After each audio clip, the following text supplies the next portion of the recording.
points ni bebree. Ma me nhyɛ ase mfemfere no La Liga game eba so between Real Oviedo and Barcelona. Barcelona ekwa win 3-1 against Real Oviedo. Very important win for Barcelona. Na a game na emu eden e de ma Barcelona. Teaching the first 45 minutes. By Barca etimi find a way say umbetimi 3 goals. No menya 3 maximum points just to catch up with Real Madrid. Say Madrid for a crazy lead La Liga no. So omukwa away against Real Oviedo no. 3 points near very important. But Ken, apart from say Barcelona enya sa 3 maximum points, enya sa 3 goals no. The first department of the game, Barcelona performance wasn't the best. Obi share Barcelona enura against Real Oviedo. The first 45 minutes, na enye performance a wonim se sa na Barcelona esi akan. Na mehwe game no, the first 45 minutes, ade ma Barcelona struggle ye no eye nyoma miensa. Ana first half enuma Barcelona struggle ye. De di kan eye how Barcelona midfield na almost struggle. Mostly Hansi Flick about 3 midfielders. 3 midfielders ne baako operate as deep midfielder. Obe connected the deep midfield and the forward line area. Now ama baako abo as a controller. Na midfielder baako abo as a floating attacker. Enti saa 3 midfielders we no so mutimi click here and ye tie kuye edema Barcelona boboku no. By enra the first 45 minutes na Barcelona midfield no almost struggle because anke nim se Pedri na nka Frankie Dion abaka ne ho. Benra coach decided say obebo Marc Casado and Abrante say Pedri. The moment obo Marc Casado Pedri na Dani Olmo no, it's expected say Marc Casado no and be operate as the deep midfielder as the number 6 and Kobe connected the deep midfield and at the forward line department no ediabum. By sa 2 players in Pokrana no mu ball sa 2 deep midfield no. Na ba Casado ho tre no. Nanka we expect say Casado eje ball na or connect etire ho no de aba infinfin de aba be ma Pedri. Nanka Pedri a control game no. By nam say na Marc Casado ho kire ni nti no. E force say what's Pedri na o control ball no infinfin no. E drop deep e be kire no beje ball no say obetimi de ball na kwa anim. The same applies to Dani Olmo. Now what's that Dani Olmo susu efri anim ho no no so ba deep ebeje ball no. Enti time ya no 2 players are expect to say baako ebe connect the deep e de aba mfimfin no or struggle. They were expect so be control game no. Wa drop ya ba deep say what's obeje ball. They were expect say obeye floater no also so drop deep. Enti the first 45 minutes now we say Barcelona mfimfin no almost struggle. And struggle na no almost struggle no affect Barcelona almost level of creativity. So the first 45 minutes, na Barcelona level of creativity in this row. Again, supplies are nanke was say nim hofo ni nya no. O meant me nya sa supplies no. And to the first half, ni ehun say Marcus Rashford eba na chi bebre. Ferran Torres eba na chi bebre. Ye hu Raphinha so eba na chi bebre because supplies nimba. Midfield na was some yes adwuma no ye hu sa de no the first half. And some midfield no affected Barcelona. And anytime you Barcelona the ball ni bedu the final third no. Barcelona ampa no mu shoot from distance. And yet the style of Barcelona. The first 45 minutes, Barca ball 11 shots. Out of the 11 shots, you know, emu 3 pay and an on target. Ken say Barcelona is here kanya. Who expected say ombe flood the opponent in the box nim. Benra first half, na Barcelona 9 akabo 18 times. Ewo Real Oviedo a penalty box nim. Eye unusual say Barcelona. Yabo first half no enya 18 touches for opponent box nim. We enya big chance. So clearly, the first 45 minutes, Nyoma Nkoye and farmer Barcelona boboku no. The tosu mienu eye Real Oviedo style of play na no mo bono. Omoje ball na no move ball ne quick. Instead of Barcelona say first half ombe kamu game ne down no. No mo so je ball na omo move ne quick. Enti na omo play to say be suiti Real Oviedo style of play no. That was the reason why at first half that Barcelona lose a lot of balls. Barcelona boboku no. Then Abrante fence one Garcia. Ne erema team fence Real Oviedo. Enya first goal in the first 45 minutes no. Affected Barcelona boboku no. Me hu se nkofo criticize goalkeeper no. Meti asiese o player ye error. Obe criticize no. But what's on muti asiese? Abrante ne fence one Garcia ni team no free ba no. Espanyol no omo ye team omo defend deep. Omo nye team omo goalkeeper ye ball playing. Omo mum make sure some be absorb pressure. And the time bia no ye goalkeeper or your shot stopper on your ball playing goalkeeper. After no other team who your goalkeeper was or your ball playing. And it's our errors no eba number correct. And then your mommy and son affected Barcelona in the first 45 minutes. But in the second half, substitution na Hansi Flick here no. HNG BBA. Abrante any friend say Frankie Dion or the Nebemo no. Or bese sa game ni nyina entirely. edema Barcelona bobuku no ode Frankie de Jong be mu no oma Frankie de Jong row mienu say on perform on the field the first row Frankie de Jong ba so obeye ne say obeye deep ball connector say obeje ball ne frechiri na wa connect anim hofo no omne ka ne say uye deep ball connector then again obesa abaye ball carrier enti oje ball ne frechiri akoneti anim hofo no na o say carry ball no and obaye no obema Pedri ho to no na fi de Pedri sha ase say or dominate the game no check goal ni mpokra ni assist na ode ma Lewandowski no oje ball no ade odi kan ye ne say obeskane na ready eya branch friend say eya Frankie de Jong ne body language obe ready Lewandowski body language na wa connect Lewandowski no mo the ball na to atenem and Lewandowski though said this season shada nye fit by getting that goal for Barcelona na ye very good so far so good for Barcelona a difficult game against Real Oviedo especially the first 45 minutes but in the second half Barcelona substitution no ebe change game ne de Barcelona o menyo mo 3 maximum points after the win the bad news our story ni say omo 2 players reportedly omo enya injury na no pay a Raphinha de ni enura ana omo goalkeeper one Garcia de no so eye ena no pay which eye bad news for Barcelona based on stories na free eye Barcelona eba na kire say sa 2 players ni betima ye fitter ebe ye after international break no and international break no ye be kono 6 to 14th of October it means say reports no ebe ye no credit a from 6 to 14th of October na ebe ko international break no it means say Raphinha ana one Garcia ebe me say Sociedad ana PSG game no which a big blue edema Barcelona because one Garcia no if it is so obefa Barcelona just ni sheye obeye number 1 choice e wo mu goalkeeping department no ade a wa Barcelona fo nanya gidi o mu ni ye say so mu ni mu ye den na opponent ni beat Barcelona defensive line a omu nim say omu a reliable goalkeeper obetima save Barcelona boboku no and facts e ye no kre if it is one Garcia be share Barcelona jersey as the number 1 choice goalkeeper at the moment no we prevented 3.11 goals per game and if it is one Garcia be share Barcelona jersey no goals are prevented per game no 3.11 say ni saves are why so far the Barcelona no 77.8% save rate.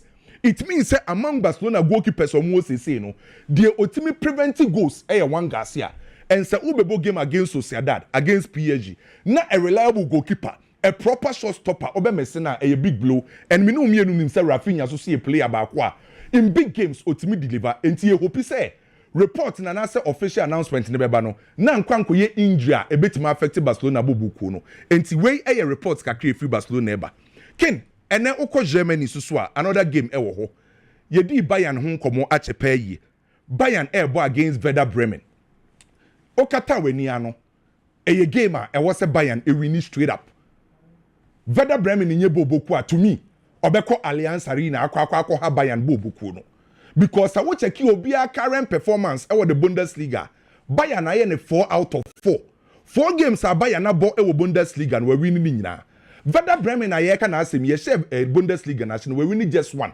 into the current form of both clubs no Bayern e wo suru bebre esen Werder Bremen again ye bo game ni wo Allianz Arena Werder Bremen ye bo boku ba ko a say ye bo Bundesliga ni ye bo no Allianz Arena ontimi Bayern the last 31 games are ya bo no Allianz Arena ye Bundesliga 31 games no the last 31 games no Werder Bremen e win ba ko pe e wo Allianz Arena and once a games no e ba so Allianz Arena no it's expected say Bayern e be carry the day ade ba ko a untimi take away from Bayern Bayern be dominate game no on be attack more than Werder Bremen on be create chances no be share goals with the likes of Hurricane Michael Olise and Abrante friend say Luis Diaz no definitely who expect Bayern say on be mama more goals but you share Bundesliga na se no ade ba ko a mani age e wo Bayern bobo ni mu ni say gradually omo improve defensively when they compare last season you share Bundesliga na say na o mechire ho no enkoye no when you share ase no Vincent company in the Bayern no defensively no omo grow and omo improve Kimmich and Pavlovic support to defense na Ebwa Bayern a game back wa me expecting no less than 2 goals from Bayern a straight win for Bayern against Werder Bremen Metier slots ne press conference no because weekend we Liverpool ebo Crystal Palace na ne press conference na Metier no slot e dia to just say Crystal Palace team na wo say ne ken omo ye discipline defensively omo ye very good and omo ye calm wo mechiro ho and omo individual players omo hu ehu obi ti se Mateta obi ti se Abrante friend se sa ente ye game back wa e be difficult e dia mati my friend say Liverpool ken say o person hwe Crystal Palace boa under Oliver Glasner eno ana slot etwanitia no star no omo no the first thing okan is omo discipline no okan nya say players no ebuade say omo hu obi anam de omo say guomachi o say coach eka say team be a discipline in football you were two forms of discipline in football two forms you were discipline you say one you fe be say tactical discipline from the team tactical discipline you say the coach akache players na so omo nkoye no omo timi execute sa plan pepepe and you can say tactical discipline and you was self and individual discipline say player ni kosi akan no onkoye mistake e ba affect team no enti see ebo football bia na ebo game ni e ka say discipline a tactical discipline and a self discipline and no na work Crystal Palace no and Oliver Glasner say omu defendia ken akwesi bronika bibi say ironclad defense e defense din so obebiem e ya na mframa mpokura ntimi mfiem empiem enti din so obebiem defense because omu ye discipline abro omu e defend and any Crystal Palace for strength onim say Premier League na yebo no e only Crystal Palace and Arsenal and concede fewer number of goals to each enti nyame yadom e china the slot taken e kire say how obeti attack Crystal Palace no e ade a odwen hu sisi enyame adom achina so mo bi Arsenal de no bi Arsenal de nim on say Arsenal de no mo bre pa set piece ana mo de shey ana mo be share Crystal Palace ana mo ne Crystal Palace mpokra na ball community shield no okay enti nyame adom achina ye ba be hwe hawa Liverpool team no ebetima be bie Crystal Palace bobuku Liverpool Palace yes 12 game mo win games bi say dia na chese league no mo ja no me no ya adwen wo ho games bi de Crystal Palace mo de because Crystal Palace de eye danya Anderson on City baako be draw na baako almost win baako be fa baako be fa 4 points every more so nim say almost City keno Palace de omo ye bugi sa omo United just team bi on benya wa woso bia o ono ba nan say Crystal Palace form o mapick no clubs no obi aya we manya report to say Manchester United camp amade free Manchester United Kromo CC so buy every course yes family issues baby more kind of papa but yenya any confirmation but say Man United for be na ba fie de na serious that just say serious and now Diego nipa ne ben pa yeah Diana Diego Dalot e fit a obaya training grounds na omoboro no na mad gina wodin obi esre no gina wodin na wati bibi on nti ama for cracker say aden bibi esia na ama for linking to the fact say coach ne say or full back for frato nti na bia e bia coach ne nya content with Ahmad nti ama for cresu say eyesa only for us to get to know from Enrana Jonah say boy and when your family issues be and until that's psychologically on you okay now mama na fly back to Ivory Coast so when you're bad the NHS say serious we are yet to know what exactly is the problem me I just say you queen ni yeah someone Ken the attendant say maybe Andre Pello Carson be say football no a sports ya di adwen na ebo no just a tool. So football is played with the mind. The leg is just a tool. It has been famous and it has been there for a very long time. Now, me kandi yesi sudia say, look, Pello asam no kaino, trodu. Because sometimes I am a green amicase. Sa number 6 of one omuni physicality. Yet in the top 5 leagues, I say physicality. Unya one day I want to me mono. How are they able to do that? Because I say one of the greatest number 6 to ever appear in football, Sergio Busquets Ojinawa. Now she said the way she phone pa Sergio Busquets. A bobo ni ye born number 6. Yes, one day I want to me more. I was a ucha, I was a pim. How Sergio Busquets was able to play? Sa number 6 now. Wawa. Now a chanam at the top pelon come on to say. Yes, physicality there wo. Name on born again and kasa nebo first. So near one day. Or the football nurse to the extent that he knows when to place himself at any point in time. It's a boy neighbor no one ready and where to position himself. Share Frankie the Young, Ken. you're very, very unfortunate on realizing the dreams in yet. Now, over the years, I'm say issues are when your injuries kakra, nisika samo kakra. Boy, Frankie the young boy wa ayas. Still na nyam pie yet because boy no onim bo. Na ekwaya kwam to say Hans Flick na high intensity game na all bono. Now opponents are beginning to do low blocks against Barcelona. Because o press o ma won't me enji ball in free o munsem. By the last 12 months, number 6 and number 8 being one air ball exchange Frankie de Jong ni Pedri. Omo ball etso omo ase broni se press resistance for players miensa and 9 etata omo. How they able to get the ball, relax and change the pace of game no unique. So now opponents are not pressing them anymore. Into what do they do? And yeah, Barcelona ye in possession. Ye kwa kugu echi, broni se low block. In low blocks games, you need a number 6 or ye technician, and ye number 6 be akeke. Number 6 ye umu bebre obi owa te say me use basa nye example. Makasado or ye the traditional number 6 now meje me pim, but creativity anywhere. So once he's in possession, he leaves the ball to the number 8 Pedri. Who ye the creative aspects of the game. And now, it was a typical game. Barcelona needed a technician in the game. Because Frankie de Jong, or combining the traditional number 6 role and also creative area because possible ni yepa. In general, the only antidote, and again, that was a perfect substitution and the coach in the year. Kenyame adom, Barcelona bobo ne wi. Obobo ne Thursday. Wabo Thursday ewie. Ene ka wasa Barcelona for je o ma ho me anopa anameboa. Yemi ni komo. Because team no two kwan. Oko Oviedo to Barcelona best 2 hours. Laba bedru. Won say senke e normal fixtures a. Inka Barcelona for beji o ma ho me o. Ka no pan kom koye bibia. E bia shake up bi kra mu hotel and say o mehia mini one. But you need to understand the coach. What about Thursday? What about Bedru? And now or you training because Barcelona will game back against Sociedad. Or boy we are Aduma Wednesday. Only Paris Saint-Germain ebo. It's a fixture pile up no. And no force the coaches na mamo ye de omo ye sisi ano. Fixtures now pile up. Say against Sociedad you cannot say ube lose game but say Barcelona say.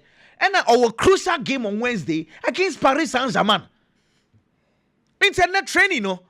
Barcelona himself when you two good news because Alejandro Baldi or training normal. Lamine Yamal aye back.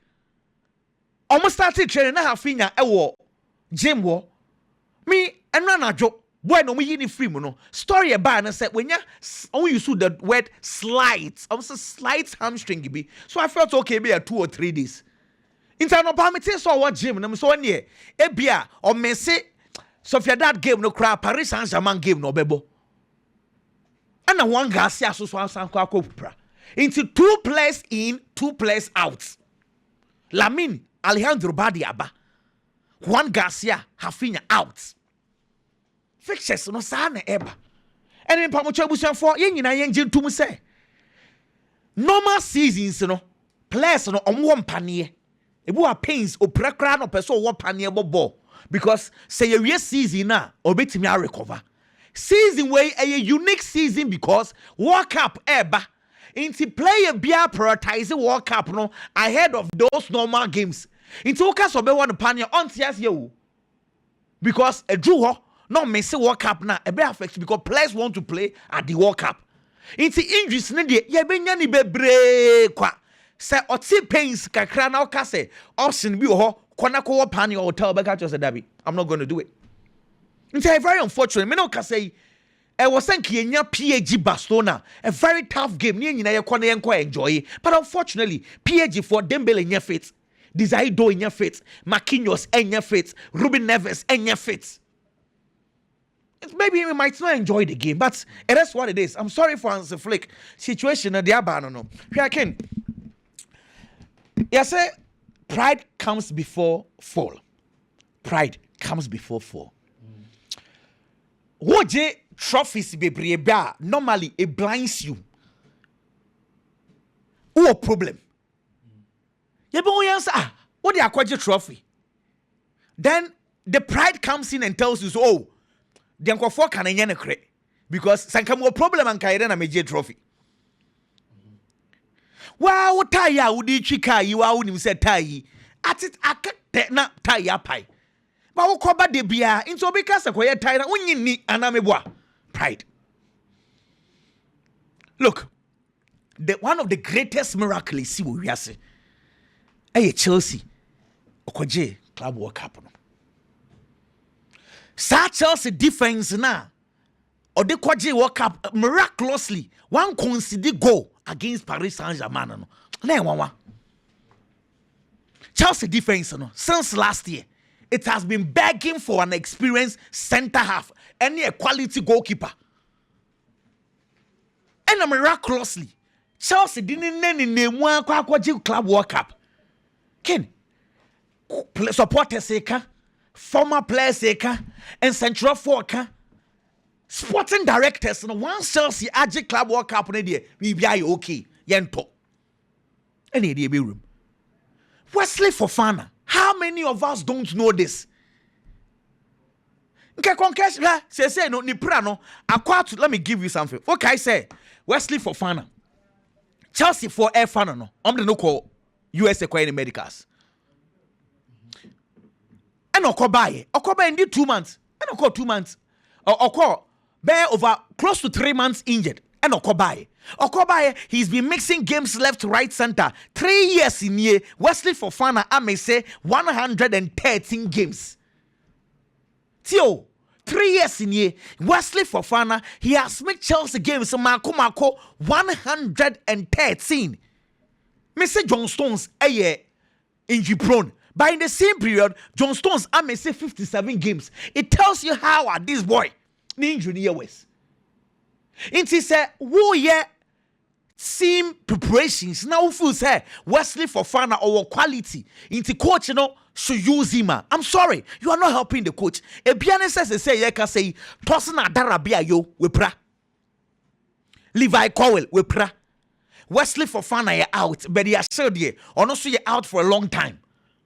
Chelsea, Ebebo Brighton, Ebebo Benfica in the Champions League, Ebebo Liverpool and Sanayako the next international break. Chelsea are going to compete with this place. Trevor Chalobah, Josh Champon, and a Jarrell Hato.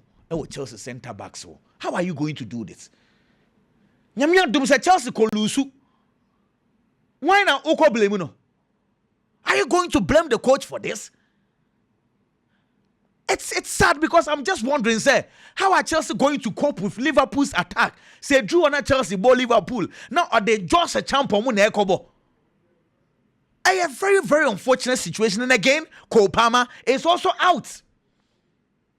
Me feeling at my coach about anything. Ken, you move on. Ken, yeah, Fred Adiebi Keys and Tell. Keys and Tell. Na, actually, say, One obi ekoye bibia sebi. It is required to say kawanu tu. Oba obesnichi akwa bonten na mani asumesi akwa akoye bibi. Nature say eye suban bone pa. Me can you see Lamine Yamal and someone so. Ken. Fati Vasquez. I think say I'm giving her about a week or two of realizing from Swawai. Me can't you see so here? Boy no. Lamine Yamal. In some way. I know a lot of people are surprised, but boy no ranka san fan who. Girl way adia why no. One say there are ladies be or omni pennyfone na grow. And these are, I person use to wear sleepy diamadi, but there are ladies like that. Achina, penyin be no bit me girl way have any interference any way be because at the end of it, when him say, Ochina the beba bonting. But for Lamine Yamal, that is where I am most. So I say I can't go baby. Said it. I can't be sure so can be now. So about it. So say me think. I say. So far to say, Okote say Lamine Kwakase be baby. So we name no cry. When she no baby. Oh, when they say Lamine Kwakase dia, because you know you say on any net boat so. But you see too, King. Lamine say Shami wo private island. Na me pacho e kire sen so person mo bie hu ade na mo koye no a sen kan betimi akọ any public space bia e na ade no so odisie and central for akọ ade na dia ba sam no cry nim say adawo only for you to come out after there mo da kra no a Garcia Lamine Yamal say nyina o ba be kan say central for ni bisa no in someone a girl na ka kan bisa oh na Lamine Yamal no da o se ba Garcia na o se da bi mama na se ba Garcia san se me yeselta vigo ni Jesus Christ in yema we nyina ti amam for radio so ne podcast so na o ka mpemu asem e wa bonten obi am why ade bia na on peda said the internet about mama me na me wo in control na over heading church is fatty the pages on na control bia. No, but it's a 30-year-old our friend 17-year-old then. What I say? In any case, I'm sure say or case Lamine Yamal new girlfriend on Lamine Yamal no penny sika nedi no penny fame. But I'm wondering if Lamine Yamal say any famer. Nka 30-year-old be di a 17-year-old ochi add na ko baby na oni baby a oko. It's also opposed to na dan for be fresh ono crack hole last week I say do say fe na also ba afi na also say professor kire say uja for the sa we ban we Ken 1 minute and 30 seconds Abdelhak Nouri Makentenche picture video bi I asked boy na okokuma na ndra Dembele efre no I think say Ken asamono yanhwani enka you this is the boy 2017 wanyana na so bi ne de no affecting the brain on say or tough form no we thought it was a normal injury so be kukuma tnemu for 7 years me no ka say onke kan ho yes the otimi yan say obobo nani or blinking kwa well look for sure I don't know because I say footballers no sika akom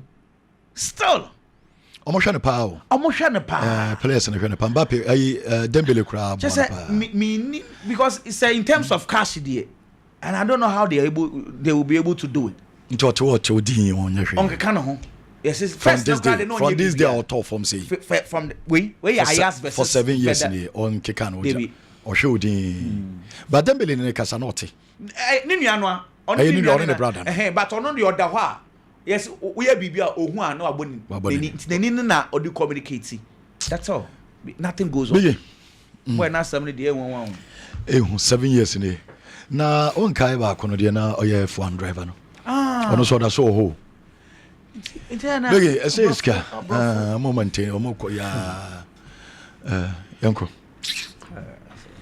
kinom eno Barcelona na obehia win our Spanish La Liga game against Oviedo.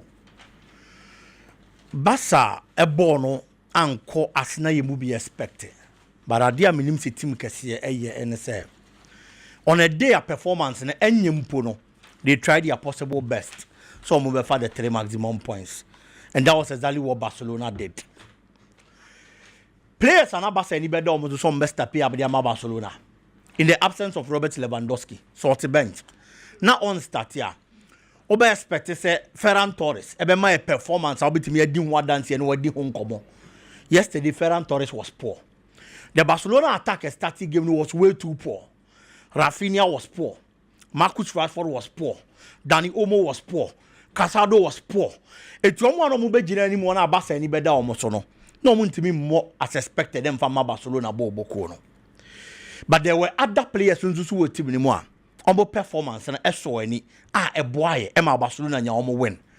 Can the partnership between the central defenders omo si akan de ma Barcelona nra Pau Kubasi and Ronaldo Araujo. So what Pau Kubasi since on your opportunity with Barcelona he has never looked back. But after say international break no players in the buy no ball and apa Kubasi ebono na menche den hu ni ye. But yesterday I saw Kubasi playing with a lot of confidence.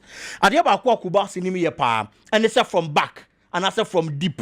Our line breaking passes bi wo honom enra clearly. Me hu say Brant na sha say all boss our passes no na eye off. Since we free international break in the buy Edema Barcelona Boboko no yesterday I saw the Kubasi and me pese me hu. Na ken ne pattern on any ball central defense any player caught him attention. Ronald Araujo. Barca biggest problem pa. I say Inigo Martinez de Barcelona hokoye.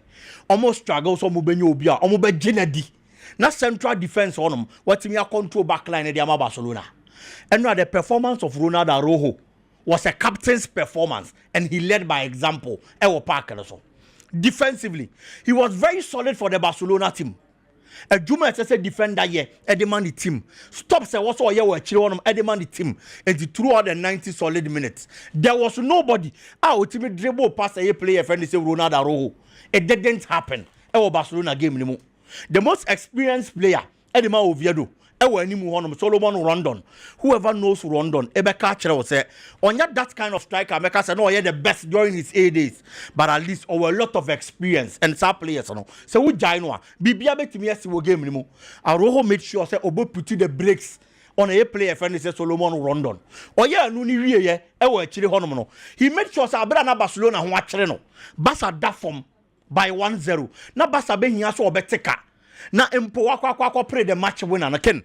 He was the player on only the ball ni call anymore. Look at the 1v1 situation. I am so many across equal result Barcelona equalizer.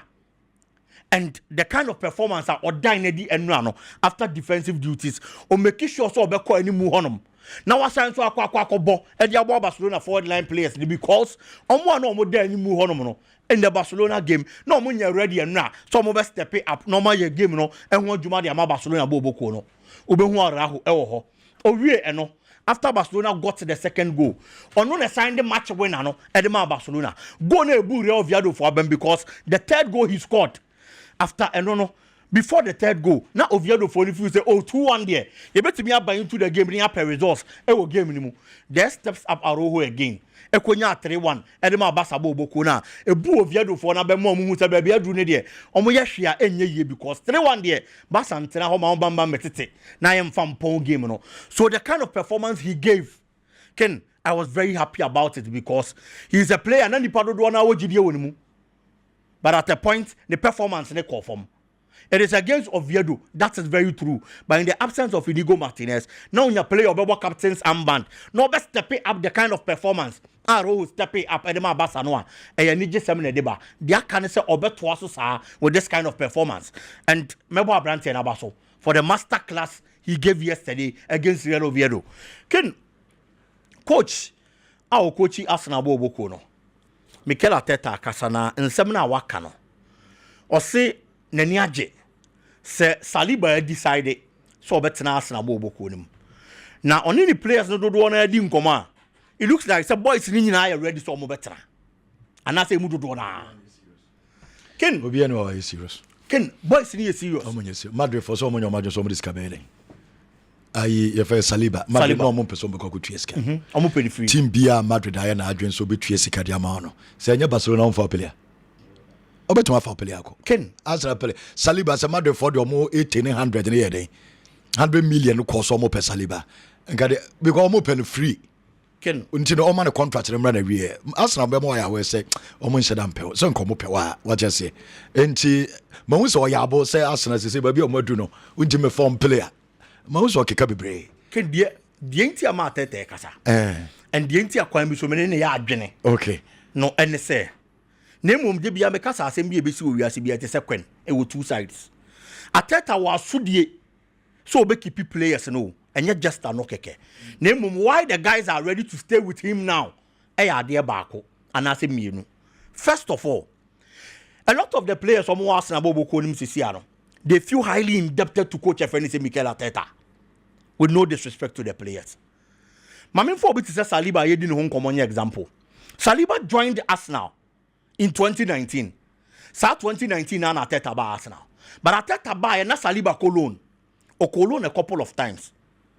and Oba back no and Arteta man the opportunity to play for Arsenal in 2022 and Waba be mainstay was Arsenal bobo konim enti Saliba feel say baby awadru na nipa ebo ni di na Madrid mu nyina epe no no eye Mikel Arteta na di na dru sa bia ye no nka Dembele nka Gavi ka Xavi kan encontran one support to Dembele change Xavi enso masa okoy oh no oba konkwade obeko debi unso obi ane na dwene okay obi betena obi ntina a lot of the players from Arsenal no that is why they are happy to stay with the coach because they see him as that man who has given them that opportunity Bukayo Saka he was a left back Arteta and converting to become a right winger and today open one of the best right wingers we are able in the account enti saa de we ntina nkwada na ye o ma dwene say omo ne papa ne betena but ken omo ne wontina say ya forever o say toa so na say trophies ne mba omo be decide to omo be because aside said the wire mom no they have believe in the sporting project Arteta ye no udi second miensa no nkwada ni feel say ye nyina ye tena na ye kan ho bomu a ye betimi aboa ma ya achieve the pese ye achieve by winning the league enti coach ne wa asodie so ono nso be ye saa de na man nkwada no mo ne natena ache but koye say de bia ye be di second na hwe ma de a e be du mre bi omo be ko omo ntena won chen saa because omo be hu say de omo pese omo ye wa abrabom no untibi mfa ma omo Messi about so because I'm more power and or the way any bebani yadi nkomo kakra but quick one mame nya quick one BCC and member CC Asante region under 17 Jumadi Kese koso no Asante regional sports minister and Jumadi Kese